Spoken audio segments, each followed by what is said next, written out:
Hey guys, welcome back to my channel. If you're new here, my name is Natalie. My channel is all about luxury, vintage, fashion, and styling. So if you're interested in any of those, please consider hitting the subscribe button below. Today, I'm going to be rating all of my 2024 luxury handbag purchases. It's a mix of vintage, pre-loved, and new handbags. And I'll just kind of talk about the pros and cons of each. If you are considering any of these, if you also want more in-depth reviews of these bags, I think I pretty much have all of them on my channel as well. So I will link as many as I can down in the description box for you guys if you're looking for more of a full-length type of video on these. But I'll just kind of quickly go over my little pros and cons of them and how I would rate them. So starting the year off, it was kind of like the very tail end of 2023 and early 2024. I got this vintage Seline bag. Now I fell in love with the unique design. I feel like I've never seen this bag before. I also loved that distressed leather. I think it's so cool and different. And it's just like a unique design. So it is kind of hard to get in and out of because of this buckle detail. You have to kind of like unstrap it if you want it done up. What I do like about it, I like that it's a shoulder bag and an east-west style. I'm always gravitating towards those. They're very on trend still for 2025. Now the cons of this bag, I don't love that it's kind of lopsided. Like unless you hold it perfectly, it kind of seems like it hangs to one side or the other, which I don't love. And also I just don't always feel like I had the time to like get in and out of it using that buckle. So I have hardly worn this bag. It may be one that I end up letting go at some point, but I do think it's a really cool style. And I feel like if you have like the lifestyle that could suit this better, it would probably be great for you. But like I have a little kid, I'm always in a rush. I just need to get in and out of my bags a little bit easier than that. So that is the major con of this bag for me. I got this vintage Tom Ford Gucci bag in January of last year.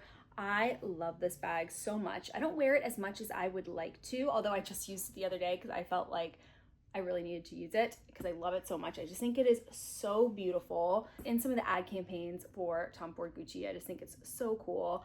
I love the frame style. I'm such a sucker for frame style bags, which are also gonna be on trend this year. So it opens with the latch here on top like this. I will say it is really difficult to open sometimes for me, like that latch, if it's done up all the way, it's really kind of tight and hard to get in and out. So it does hold a good amount of stuff though. It is lined in leather. And the other con of this bag is that it is pretty heavy. It does fit on the shoulder nicely. This is a bag I would definitely not part with. I love it so much. I can't remember the exact order of all of my bags that I got, so I'm just gonna throw them up as I am pulling them from the shelves. This is an old, the Row Ascot bag. It's the medium size and in leather. We're used to seeing the small Ascot bags in the silk. That's what's mostly seen on the markets and secondhand markets now. This style is no longer made by the Row. I fell in love with the gorgeous color of it and just the slouchiness of this design. I feel like that's what the Row really does best. I mean, they're definitely doing more structured bags nowadays, but I just think their leather is so beautiful and supple that it really shines when it's in a more like slouchy style like this. This is lined in a satin silk and it just has one little magnetic closure. The cons of this bag is that because it is so soft, it really is just like a puddle if you're trying to like set it down on something. And because it is just like an open kind of pit, sometimes it is a bit challenging to get in and out of and to like find things in there just because everything kind of sinks to the bottom. But otherwise it is a beautiful bag and I do use it a decent amount. This is my Loewe Puzzle hobo bag.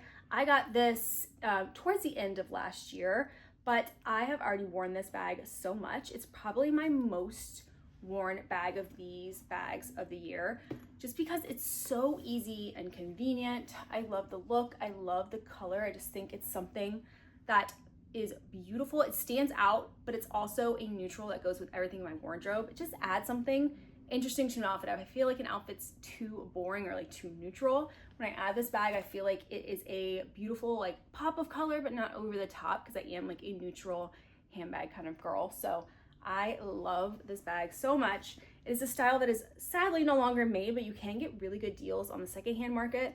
I will definitely link some available down in the description box for you guys. If you're looking, I will do a little search for you and find some available options. I love the slouchiness of it. I love that it fits comfortably over the shoulder. I don't really feel like it falls off. I take this traveling a lot as well. I just feel like it's a really good travel bag for me. I can just throw everything in. It's secure with the zip. It's lightweight for what it is, and it holds a ton. So I can't say enough good things about this bag. I mean, I love Loewe in general, but this bag is a great one.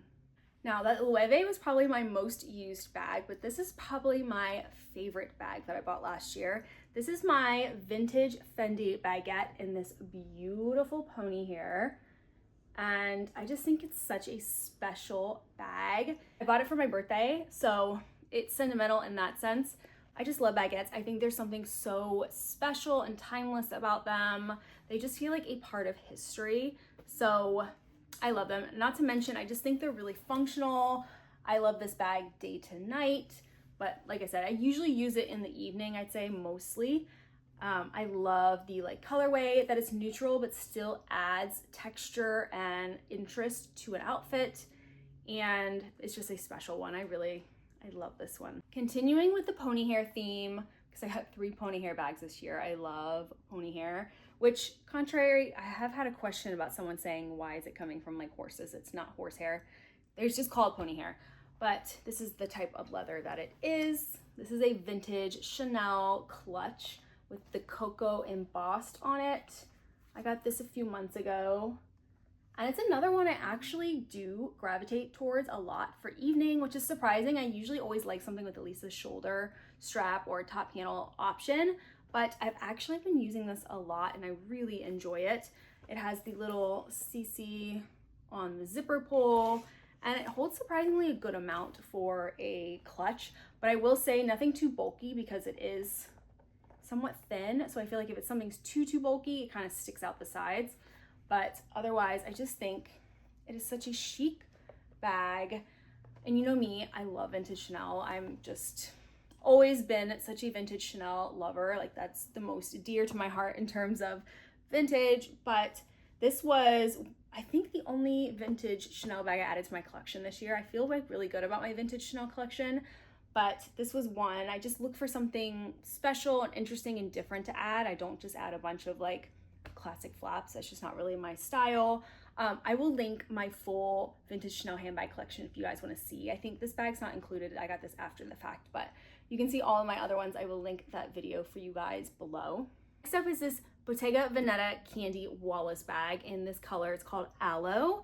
Don't know if they still make this color or not, but what I really love about this bag is the option that it goes from top handle, and then there's snaps that adjust it up to a shoulder bag. So I think it's just really handy and clever the way they've designed it like that. This bag also does come in a mini size, which is actually larger than this. It's more of like a rectangle, and this is more of a square version. It holds a good amount, although I will say it is a bit hard to get in and out of. That is a con. And also, I haven't used it a ton, so maybe it would break in over time. Bottega leather is beautiful, so I really do think over time it would like break in and get a little softer. But otherwise, I don't use it as much as I would like. I mean, every time I use it, I feel like I get so many compliments on the color. And I do think it's a little bit, for me, more of a like spring summer bag, so maybe that's why I haven't reached for it as much in like fall winter. But it is a beautiful color. It is a bit of a pop of color for me. It's funny because it's maybe like muted. You would feel like maybe this is not that far off from this bag, but I just think earth tones I tend to end up wearing more than something like this. I do think it's a beautiful color, but I am like, it does feel like a pop, so I really feel like this has to be like the statement in the outfit. So I kind of feel like I have to plan my outfits a bit around this bag. That would be the con as far as the color, but still do think it was a cute bag. And I do think for the price of like how Bottega bags are, it is pretty reasonably priced in terms of like Bottega bags and quality. Next, I have this Khaite Augustina hobo bag. Again, I have a full video on this bag if you want more in-depth information. It is a very big bag. And I will say, I'm ending up reaching for this more now in like fall and winter. I think with chunkier clothes, it balances a little bit better than like in the summer. It really was very oversized feeling with like when you're wearing, you know, shorts and like sleeveless stuff. It felt a bit too big, but I feel like now in winter with more layers, I do tend to wear it a bit more than I had before. It's not a bag I reach for as much as I would like to or thought I would. And I think the cons for me are, one, I'm a little bit nervous about wearing the canvas with anything like a darker denim or something. I'm scared of transfer on it, although I haven't had any issues so far. It's just something I think about. And then another thing is, as far as big bags, I tend to use them, you know, during the day when I'm out and about, like with my son. Although I will say, like, my son has a very like bulky iPad cover, and typically I usually have to bring my iPad just in case for emergencies if I really need it for my son. And it is like awkward and it doesn't really fit in this bag, so I tend to take my totes more often because of that. So then it kind of limits when I am like using this bag or reaching for it. But otherwise, I still love this, like the color combination. I still think it's a beautiful bag, and it's one I'm like making a mental note to try to wear more often, especially now in the winter time.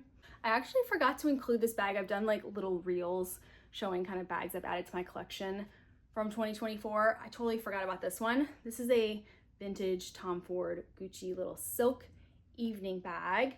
And I will say I do wear it like from time to time, but I will say the con of it is that, I mean, part of it is I bought it for cheap on eBay, and then it ended up having these like kind of torn straps, which haven't gotten worse, but I'm also just very cautious to wear it or to like put anything in it, like anything heavy. So really, besides a couple like cards and like a lipstick, I don't try to like overload this. It's really just for looks, which, you know, I have some bags like that. It's like collector's bags, and I think the color is so beautiful.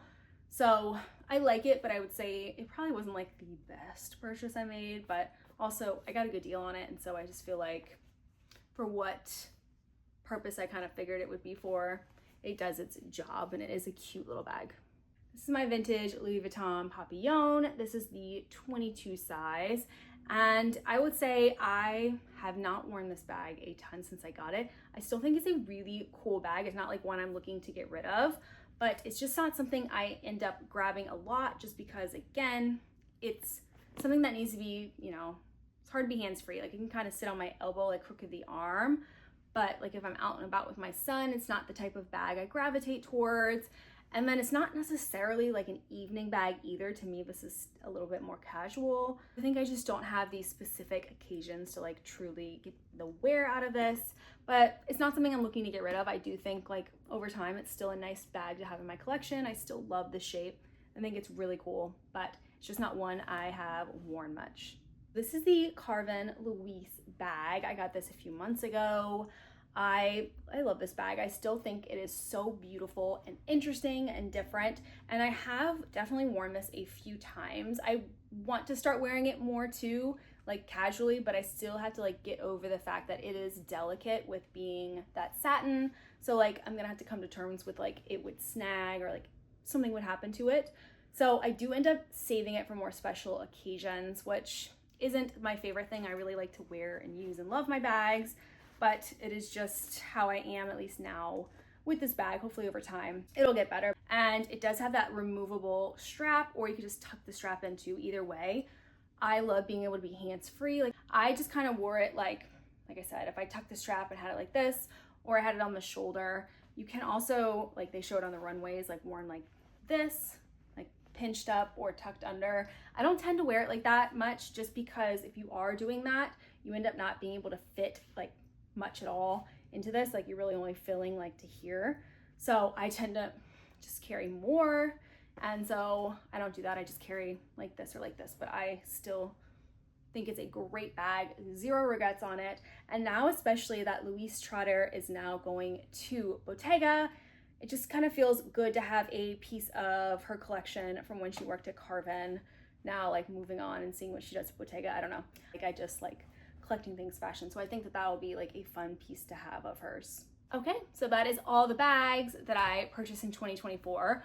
For me, that's actually like a pretty reasonable year. I was pretty restrained in my terms for buying handbags.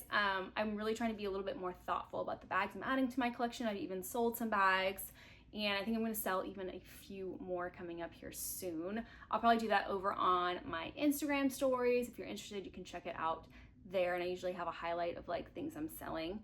But let me know what was your favorite and least favorite of the bags that I purchased this year. I would love to know, and I would also really love to know, what was the most favorite bag you added to your handbag collection this year? Let me know down in the comments. I'm always curious to see what kind of bags work for different people's lifestyles, interests, and tastes. Like, that's always really interesting to me. Those are the videos and things I like to hear about. So I would also love to know what is on your 2025 handbag wish list.